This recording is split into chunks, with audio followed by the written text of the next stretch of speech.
Who gets to decide how God uses his strength? If I'm strong, who gets to decide how I use my strength? Well, I do. Meekness in the Bible is having strength and choosing not to use it. Choosing not to use your power to enforce something, but rather lowering yourself. That's meekness. Not weakness, but meekness. So the person who has the muscles gets to decide how to use them, whether he uses them well or not. He's the guy with them. He decides if he wants to do something good with his muscles, with his might and his power, or not. And when it comes to God, who gets to decide how he uses his strength is his alone. That's God's prerogative, not mine. And that gets us to today's lesson in Matthew chapter 20. We're talking about the greatest of all time. And 2 weeks ago, we saw the great confession. The greatest thing that will ever come from our mouths is Jesus is the Christ, the Son of the living God. We will never say anything better. Then we looked at what it means to be a great Christian. And Jesus answered that. He said, make yourself last. Who's the greatest? But the least. Like a little child even. It's not about being the most important. It's about serving others. And that plays strongly into today as well. But today we're looking at Matthew chapter 20 and a parable that Jesus told. And nowhere in this parable does it use the word great. I'm kind of interjecting it because I got to keep my sermon series going. But in chapter 20, I think we see something. Chapter 20, verses 1 through 16. I'm going to read it in just a minute. We see a great gift. And really what it boils down to is the greatest gift. And it's in parable form. But it's talking about God's grace. And there's never been a better gift. It was given through Jesus, by Jesus, in Jesus. Jesus himself is God's grace revealed, and he laid himself down. He laid down his life so that we could have that gift of eternity that he offers through grace. And it's such a great gift, not everybody likes it. There's a scandal to it. It's so great, it might make you mad. And that's what this parable in chapter 20 can do. So, Matthew chapter 20, starting in verse 1. For the kingdom of heaven is like a landowner who went out early in the morning to hire workers in his vineyard. I don't know if this happens too much anymore, but my mom tells me, and my dad, who owned a he did marble countertops when I was born, had a little his own little shop, and he'd go to the town square in Hope, Arkansas. That's where I was born. 2 years later, we moved away. But he went down to the town square on a regular occurrence if there was a job to do. Some days he had more to do than others. He was a contract worker, home builders and that kind of stuff, or just people who wanted new countertops. And it was a poured countertop, but it looked marble. It was kind of like a faux marble thing. But anyway, he started this business, and it went well for several years. But on a busy day, he'd go downtown, the town square, the cafe, and everybody milling around, and he'd look for guys who needed jobs. Hey, I need 3 or 4 guys this morning. Who wants in? And 3 or 4 guys would pipe up, or maybe more, and he'd have to pick a few or whatever. But that's just how day laborers were. And still can be even today, but especially how they were in Jesus' day.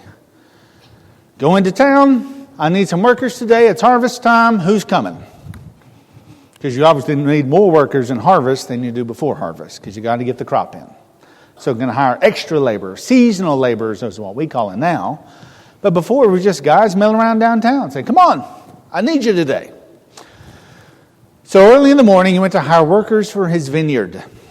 And after agreeing with the workers for the standard wage, going to pay them what the going rate was, he sent them into his vineyard.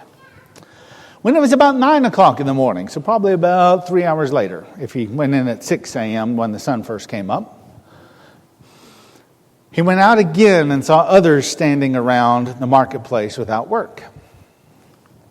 He said to them, you, go into the vineyard too, and I will give you whatever is right.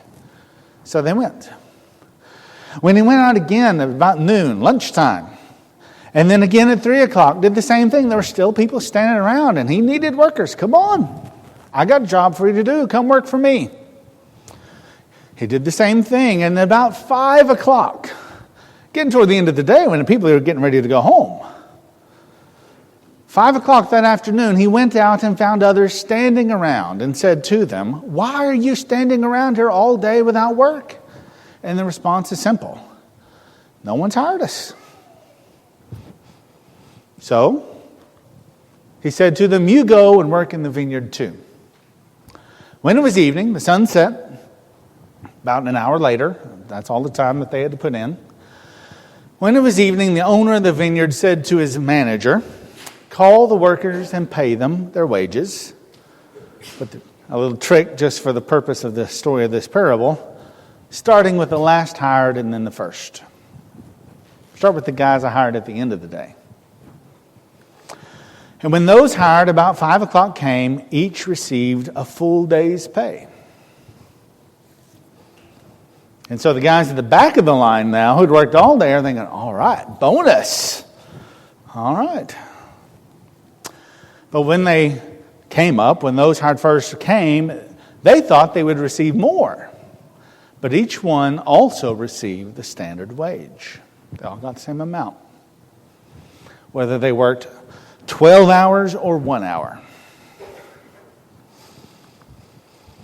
When they received it, they began to complain. Again, this biblical theme of complaining that runs so deep.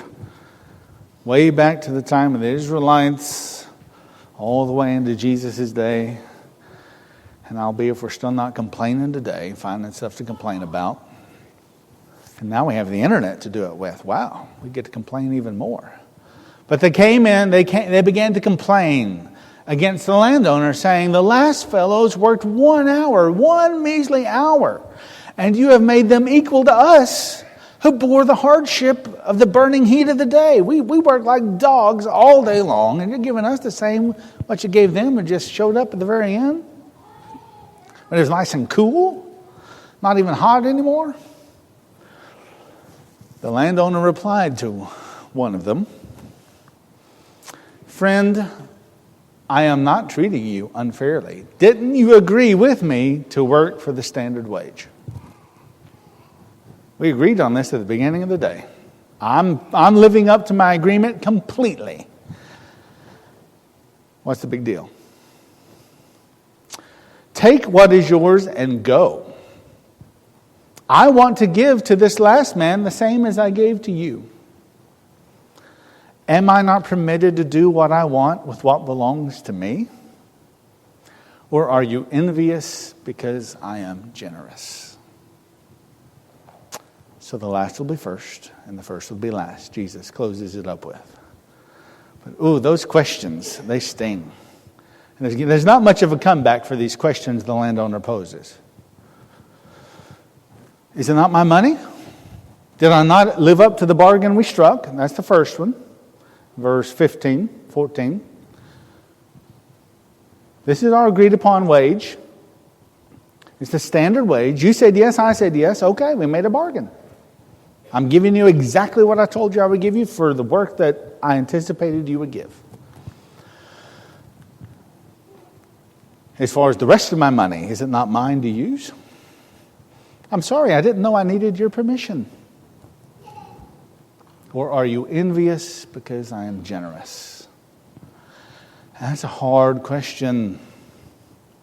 One that of course I wouldn't be envious of somebody else's generosity, but we are. My goodness, we are. We don't like to see what we would in our minds classify as unfairness. It's not right. It's a great gift, but it can make you upset because it make you understandably upset. I mean, if I was one of those workers who worked all day long, I would have been pretty upset too. I'll admit it. I would not have been happy. I would be fairly sure that the person who worked 1 hour got the same as me for working 12 hours. And if I happened to be there the next day, I wouldn't show up till late in the day to get the day off and easy and get the same amount of money. I mean, as far as a standard economic, thing, this really doesn't make sense. It wouldn't work. It wouldn't work more than one day at least, because then you'd have disgruntled employees not wanting to work very hard for you, and that doesn't work. So, the mantra of the business world is pay your employees well so that they want to do a good job for you. And this landowner, fine in the face of that a little bit. But Jesus is not talking about landowners and vineyards and earthly economies. He's talking about heaven. He's talking about grace. The grace of his Father, the gift, the greatest gift of eternity. And again, I would have been upset because I've worked hard. You know how many boring sermons I sat through? I always appreciate the amen. You know how much I've given, how hard I've worked, how much time I've put into the work of the church. You know how much I've held back and not done the fun stuff because I knew it wasn't right. Day after day, month after month, year after year, decade after decade. And that guy gets what I get? That's not fair. And implied in that statement of that's not fair is that's not fair to me. And God's response is plain. It's not about you. It's not about you. I'll give you what I want to give you, and I will give them what I want to give them. It's not about you. So being understandably upset really easily offended. Understandably upset, I like that. I can agree with, I guess. Easily offended, it's kind of a buzzword. Everybody's so easily offended. And see everything just spewed all the time. Easily offended. And the interesting thing is, when I hear people talk about people who are easily offended, they're always talking about somebody else. We don't always look in the mirror with this easily offended thing. It's something we're easy to point out in all the other people who are offended by what doesn't offend me. But if something offends me, well, then it's actually something to be worth offended by. And the street often doesn't go two ways, at least in our minds.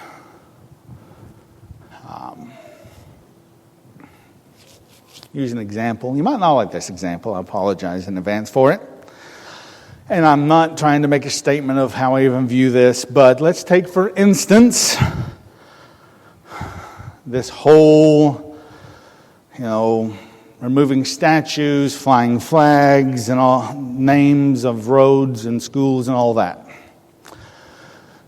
And I hear one side saying, you're just too easily offended by those things. Those things are historical. Those things are actual. And you're taking offense where you don't need to.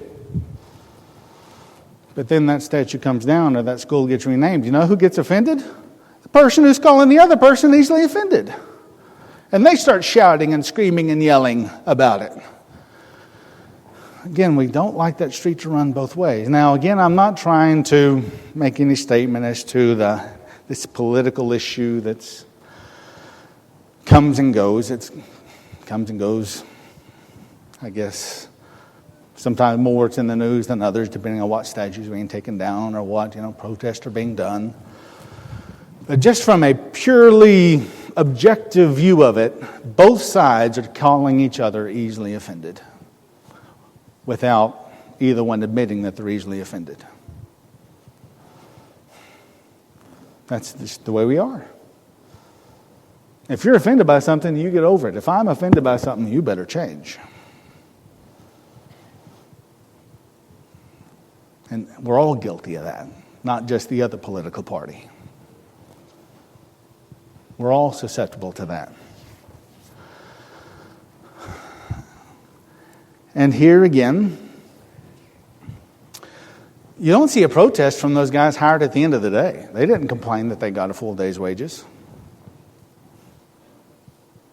It didn't offend them in the least. It offended those who'd worked all day and said, well, that's not easily offended, but here's the thing. Anybody who's offended by something out of their control is easily offended.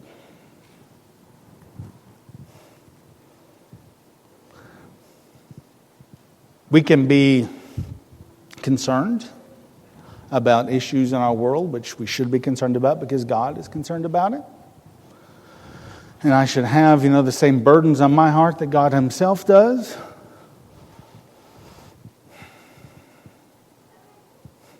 But if it's not mine to worry about it, why am I so offended by it? Why do I yell and scream and stomp my feet if it's not my choice to make? And in the case of this parable, the landowner says, this is my choice to make. I'm the one paying the wages. And I'll give you what we agreed upon. But am I not free to do with it as I want? Why does it offend you? Why are you so worried about how I spend my money? That's what the landowner asks the tenants. And I've seen many people offended by how other people spend their money. Now, there's a good way to spend money and there's a bad way to spend money, and lots of maybe some gray areas to spend money. It's not my job to make sure everybody spends their money according to how Colby Clapp would spend their money. To spend it as fairly as I think it ought to be spended. My job is to take care of my money and to be faithful with it. To be an example of faithfulness and to not be afraid to speak out on what's right and what's wrong, but offended, it's theirs to use. They'll answer for it themselves one day. I don't have to get all bent out of shape. Because really it has very little to do with me. And that's what this landowner is trying to explain to his tenants. This has nothing to do with you. I paid you a fair price. You worked hard. Yes, good job. Here's your day's wages. Don't worry about anybody else. And I've told my kids that so many times you'd think I'd eventually listen myself. Don't worry about anybody else. Because I can be easily offended.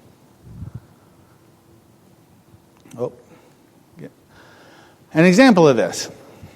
Lisa's not here, so I can incriminate myself without backlash or worry about, it being rubbed in any further, especially by my kids. I need to do some work on being a better husband and everything, father. Lisa and I have had many a discussion about the way that I think the kitchen should be organized. Here I am, 42 years old. You'd think I'd learned something by now, but we still occasionally have this discussion, and Lisa rightfully points out, whenever you're the one doing the most of the cooking and the cleaning, feel free. But if you want me to continue doing it, let me organize it my way. And in my mind, I'm like, but it'll work better if you do this. It's not mine to worry about. And if it's not yours to worry about, don't worry about it. Don't be offended by it. And when it comes to God's grace, I get to receive it, and I get to tell other people about it, but it's not mine to give. It's not mine to choose who gets it and who does not. And it never has been, and it never will be. It is a great gift. The greatest gift. And it's not mine to determine how it's given.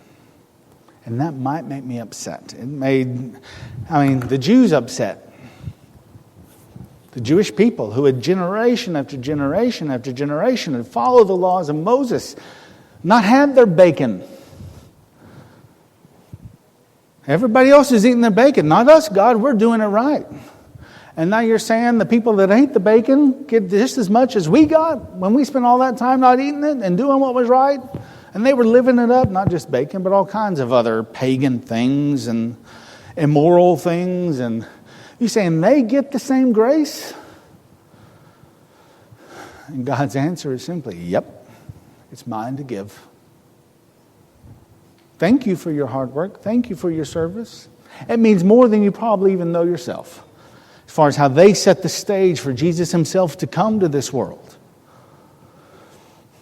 And the heroes of faith in the Old Testament encourage us so much in the lives we live now in service to our King. And that it wasn't wasted, not by any means, but don't be offended because our God is generous. Because somebody you don't like maybe gets the same grace you get. It's not yours to give. I met the guy that baptized Jeffrey Dahmer. When I was in Iowa, I went to a preacher retreat up in Wisconsin. I'm going this year, Lord willing. Don't get COVID. End of September, there's a preacher's retreat in Wisconsin. I love it, so I'm driving all the way there, picking up a buddy of mine in Oklahoma, and we're going together. And spend 3 days at this retreat at the very last week of September. I love it. I've always loved it. It's at this church camp out in the woods and all. I know preacher's retreat doesn't sound like much fun to most of you, hang out with a bunch of preachers, but it really is a beautiful atmosphere. And the guy that came frequently was the guy who baptized Jeffrey Dahmer. Amazing story. I'll have to tell more details of it some other time. But he was given to talk about prison ministry. And he was talking about, after baptizing Jeffrey Dahmer, how people were upset with him for even insinuating that Jeffrey Dahmer was going to be in the same heaven they were. And his message, and I think God's message is, get over it. Get over it. If I want him there, he's there. If I give him grace, I give him grace. You worry about you. My grace is for you too. But in order to receive it, you have to be okay with all the other people that get the grace as well. As Paul said, whether they be Jew or Gentile, slave or free, barbarian, Scythian, male or female, black, white, yellow, red, green, purple, blue, ultraviolet, doesn't matter. If God gives them grace, it's because it's a great gift. And if I don't like it, I can get over it. That's what this parable of the landowner is all about. And my only place, my only role, my only response I need to worry about is being incessantly appreciative. Even if I'm that guy who showed up all day long and worked for that money, you know what? I take that money and I say, thank you. Thank you for doing what you promised and letting me buy bread today, take care of my family, put food on my table, keep a roof over my head. Thank you. And if you want to do that for somebody else, even if they didn't work as hard as me, thank you. You're a good Lord, a good King, a good Master. You give us what we need. And I might not get what I think would be fair in my mind, but get out of my mind, get out of my head. Don't think about me. Just be grateful. That's what those workers should have been. And it's a challenging story. Because, of all the parables, this one seems maybe the most unfair. Well, too bad. The gift of grace is so amazing, it has nothing to do with being fair. It's just good. And God gives it as He determines to give it. And He invites us to say, come share in it. And that takes us to the verse that Cade read. For by grace you are saved through faith. And this is not from yourselves. This is not about you. You get it, but it's not about you. It is the gift of God. That greatest gift of God. It is not from works, so that you don't boast and think somehow you deserve it. It's God's. Just be grateful. Crave it. Hunger for it. Desire it. And know that God freely gives it. And rejoice whenever others get it besides you. That's a good thing. It's a great gift.